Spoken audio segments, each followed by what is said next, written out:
помити голову.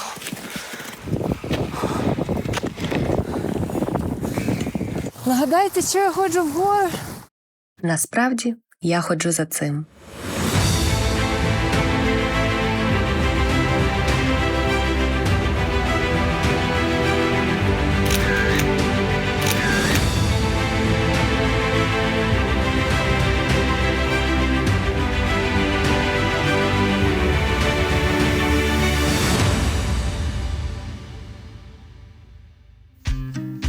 Дякую всім, хто лайкав і залишав коментарі під попереднім відео про сходження на Монблан.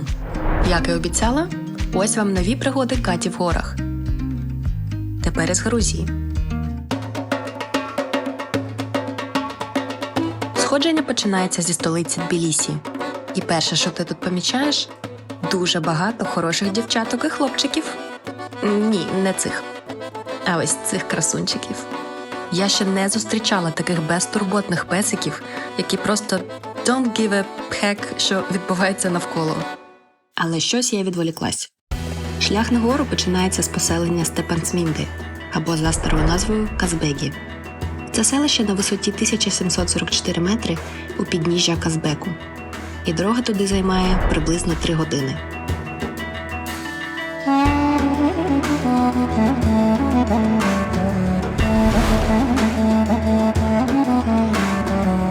У невеличкому готелі проходить перше знайомство з групою, перевірка спорядження і обов'язкове тіскання котиків. Хотіла потіскати ще цього котика, але не наважилась. І в цей же вечір ми вперше побачили свою ціль – Казбек. Ну, гарний. Але якийсь він високий.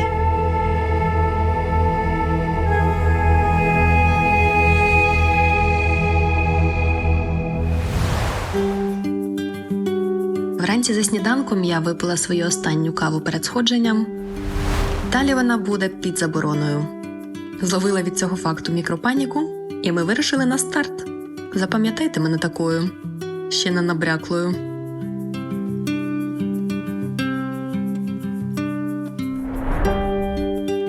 Десь тут я згадала, що забула на сходження кепку. Тож якось виходимо з положення. Не знаю, чому мені здавалося, що в цей день за програмою треба йти десь годину. Адже набирали ми всі 600 або навіть 800 метрів. Я була не в захваті, але дуже добре це приховувала. А поки я героїчно йду наверх, кілька цікавих фактів про Казбек. Висота – 5033 метри. Одна з найвищих вершин Кавказу. Це священна вершина Грузії, де, згідно легенди, боги Олімпу прикували Прометея за викрадення вогню. Ой, не гугліть, просто повірте. А ще у 2021 році на Казбек піднявся сам Віталій Кличко, легендарний український боксер, чемпіон світу і за сумісництвом мер Києва.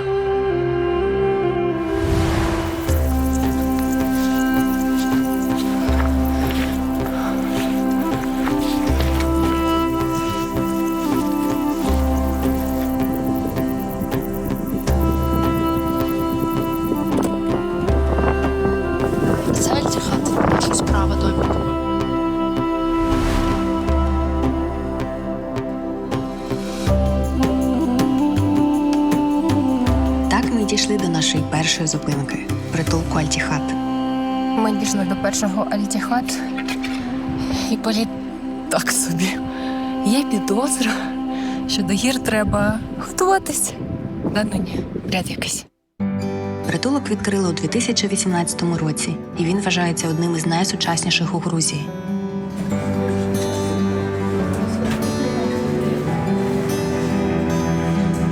Боже, хотіла б я хоч трішки цього комфорту у нашому таборі вище. Але про це згодом. Висота притулку – 3014 метрів. Кайф. І тут є все для приємного перепочинку. Міні-кафе, де готують їжу. Міні-бібліотека з куточком для легкої розтяжки.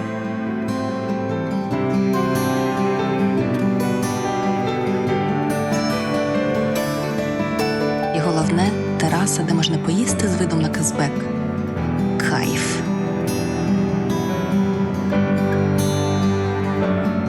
Що найсмачніше в горах?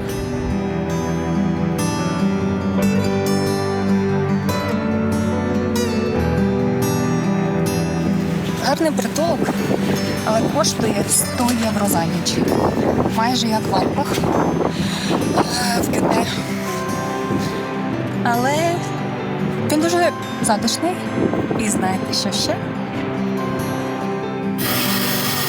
Так, тут є вода в крані.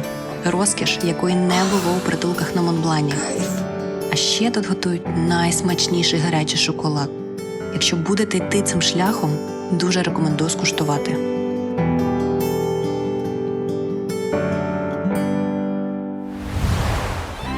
Потім, по відчуттях, ледь встигла закрити очі, щоб відпочити, як вже треба було збиратись на акліматизацію. І я була така піднесена і натхненна. Йдемо на акліматизацію.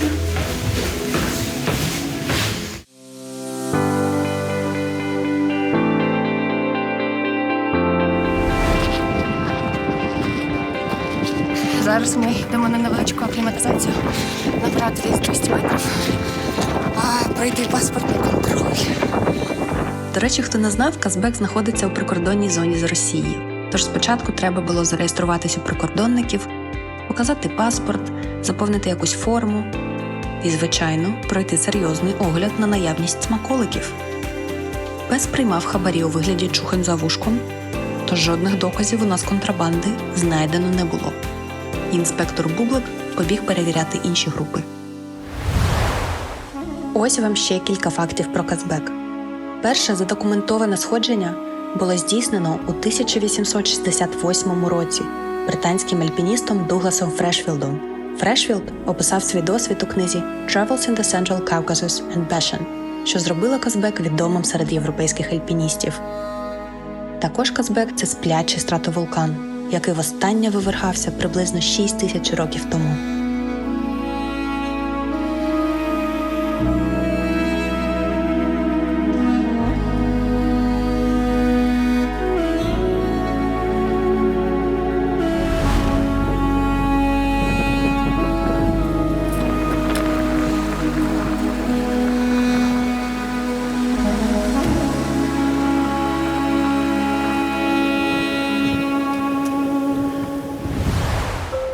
І через години-дві після повернення в притулок ми вже лягали спадки. А зараз, ladies and gentlemen, ви побачите фокус – зникнення людинки.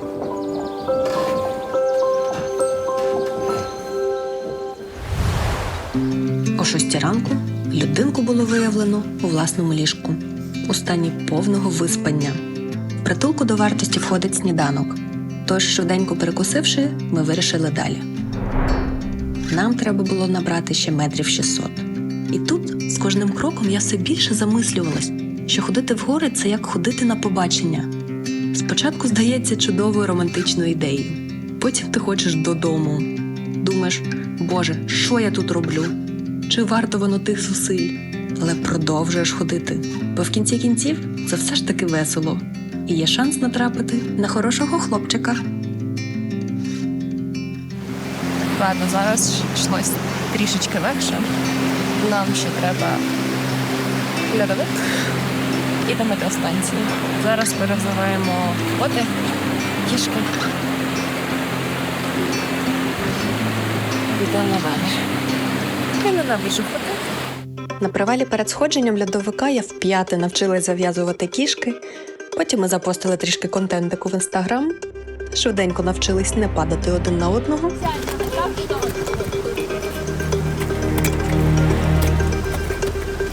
І відправились проходити той нескінченний льодовик на шляху до нашої наступної зупинки – метеостанції. Йшли ми через льодовик Гергетті на висоті вже близько 3200 метрів. І це наче живий організм, який повільно, але невпинно рухається, утворюючи тріщини. Льодовик рухається, а я тут вже не дуже. Тут в мене стався мікро-ментал брекдаун. О, блін. Нагадайте, що я ходжу в гори? Я не пам'ятаю. Що? Потім залишився ще один фінальний підйом метрів 50 до метеостанції.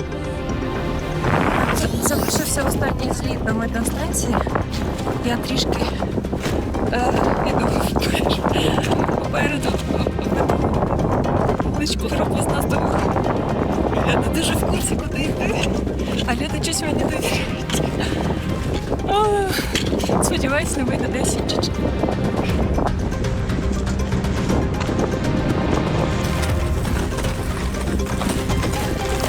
Витягай. Я тут ноги переставляю вниз по углу. І от вона, сонечко наше, метеостанція. Про неї розповім трошки пізніше, бо поки треба поставити намети. Я все ще не спеціаліст по встановленню наметів, тож, допомагала як могла.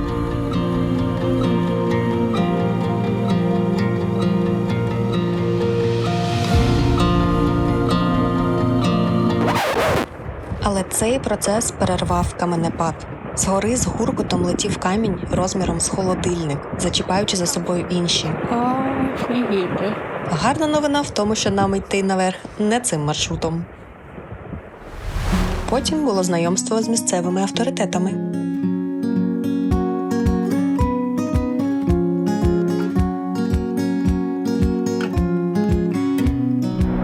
І поки ми обідаємо, розповім вам трохи більше про метеостанцію. Власне, метеостанцією вона називається, бо раніше це був науково-дослідницький центр, який виконував метеорологічні функції. Але зараз це просто гірський притулок. Знаходиться вона на висоті 3600 метрів і побудована десь у 1933 році. І мені здається, з тих пір ремонту тут не було. Ніч всередині коштує 60 ларі. Але умови такі спартанські, що жити в наметі може бути навіть комфортніше. За намет доведеться заплатити 20 ларі. Є загальна кухня-їдальня, де можна швиденько перекусити і піти собі далі, бо всі хочуть поїсти тут в теплі, а людей багацько. Тут є поличка, де можна залишити якусь непотрібну їжу, і вона буде вважатись тепер колективною. Той же день нас очікувала що? Правильно, ще одна акліматизація. Щоб оце хотілося кудись на акліматизацію йти, то ні. У нас є 4 хвилини. І далі збираємось на акліматизацію. Це за що? Піднімались ми до Білої каплиці на висоту 3800 метрів.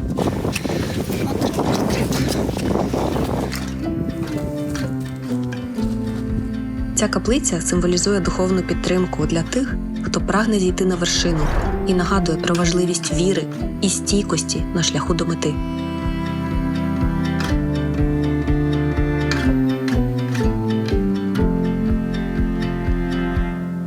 Каплицю побачили, і заряджені на успіх ми почали спускатись до наших наметів.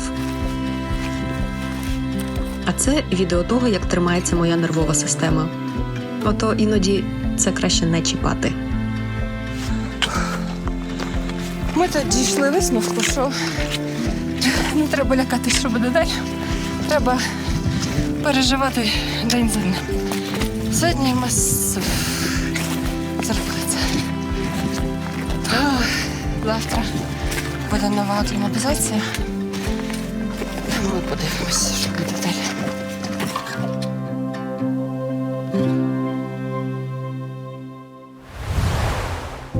А це відео для тих, хто ще ніколи не ночував у наметі і хоче зрозуміти, як воно. У нас тут романтика. Моє місце. І коли мені зараз не спиться вдома, я можу просто вмикати ці звуки ночей в горах.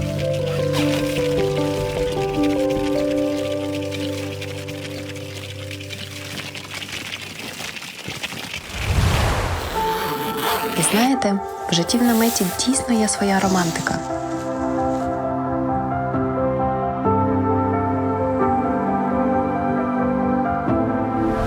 А тут я вирішила нарешті почати готуватись до сходження. Знаєте, як кажуть, ніколи не пізно.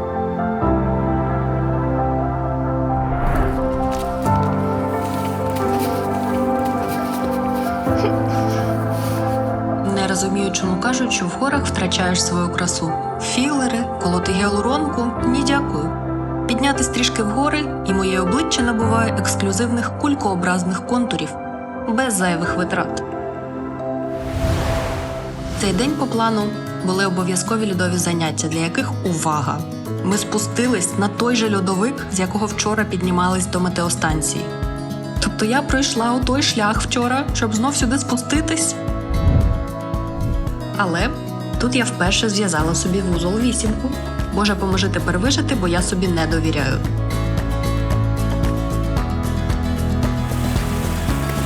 І перестрибувати тріщини також було весело.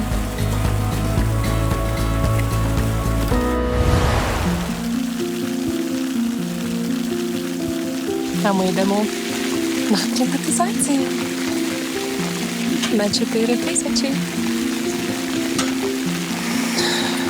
Це що? Цього дня у нас ще мав бути акліматизаційний вихід на 4000. Але почався град. Боже, нам сказали, що через град мені буде кухонний димок. О, no. Доведеться тут лежати. Що сталося?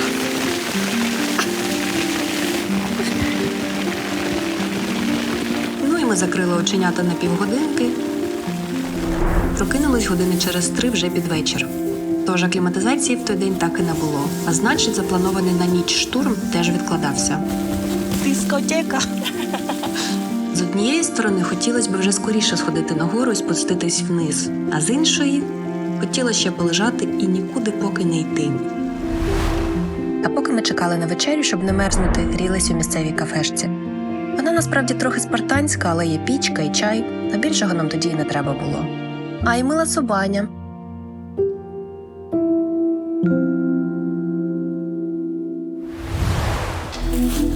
Наступного ранку нам довелось трохи відкопувати себе зі снігу, що нападав за ніч.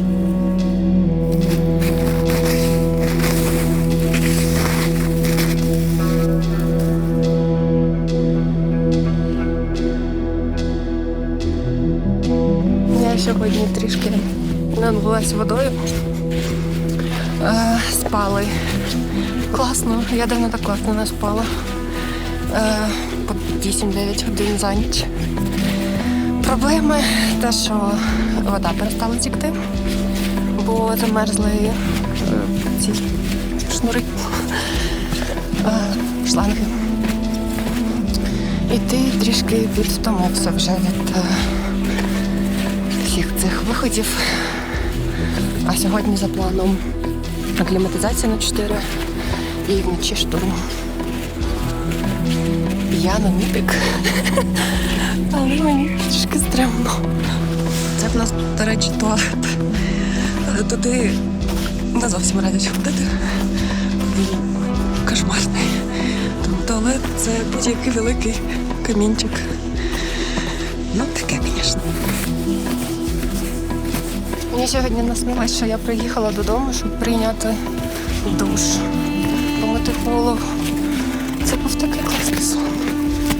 Так хочеться вирячий душ.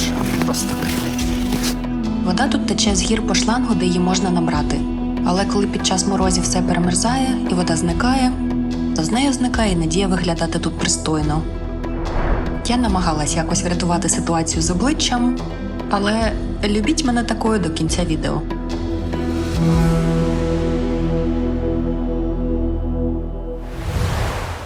Сьогодні не за планом було спостереження за альпіністами, які просто ігнорують мороз. І за планом акліматизаційний вихід на 4000. Не думала, що скажу це тут, але йшлось прям добре. І можна було навіть помітити на моєму обличчі посмішку. Але сильно до цього не звикайте.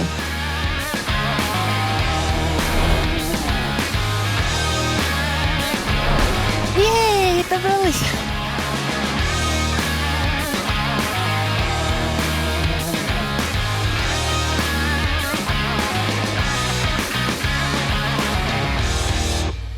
І оскільки нам треба було трохи затриматись на цій висоті, ми придумували собі розваги.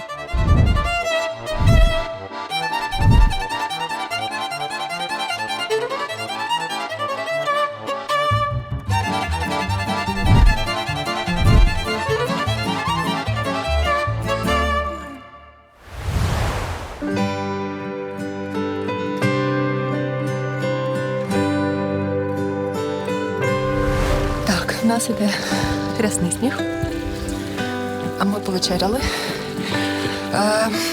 Зараз десь 7 вечора. О 1-й у нас сніданок, і о 2-й виходимо. Питаєте, як мій настрій? Ну, бувало краще, бувало гірше. Щось середнє між Переславою та Мамоном. Коротше, подивимося. Але снігу так добряче нападало. Я тут ходила, розчищала наш намет від снігу. О, я не знаю, як це зробити завтра.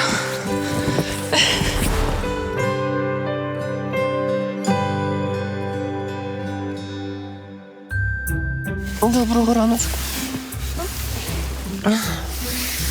Ми готові штурмувати. Ти прокидаєшся опівночі, потім проходиш всі стадії прийняття, що тобі зараз треба кудись вилазити зі спальника в ніч і мороз, а потім, так би мовити, сніданочок о 1-й годині ночі. Що, як воно там? Теплому ліжечку. Добре, мабуть, зараз. Перше, вже 2 ранку, ми вже прокинулись, будемо снідати. Я виглядаю як кулька надувна. Ну а далі по накатаній схемі. Ти намагаєшся не думати про те, що на тебе чекає наступні 9 годин. Спочатку був монотонний підйом вверх до льодовика.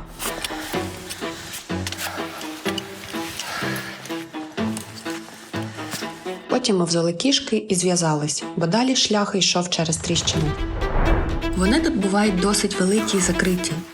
В одну з них я, звісно, провалилась. Куди без цього. Але, на щастя, вона була не дуже глибока.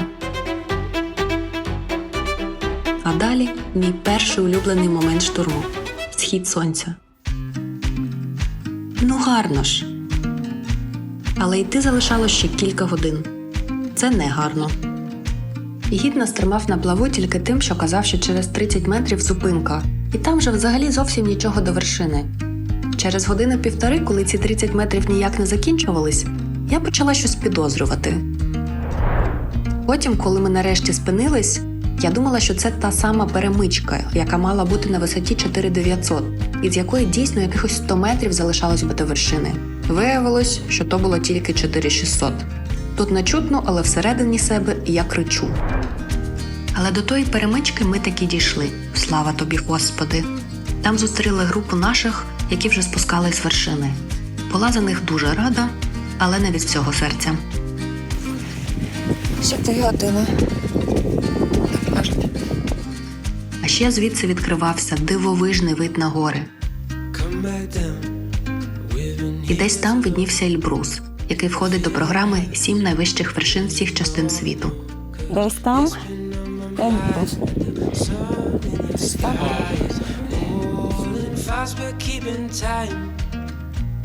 Коротше, десь 15 годин я там. Але це не точно. Потім ще годинку страждань, ниття гіду, що ми вже зовсім все, і ми на вершині.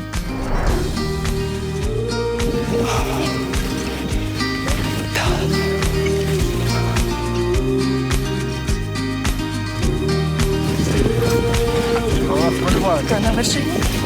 Ми на вершині. І тут я зловила ейфорію. Давайте по старій схемі. З вас лайк, а я, може, не буду так страждати в наступному влозі. Або буду. Напишіть в коментарях, яка Катя вам подобається більше. Just rolling by.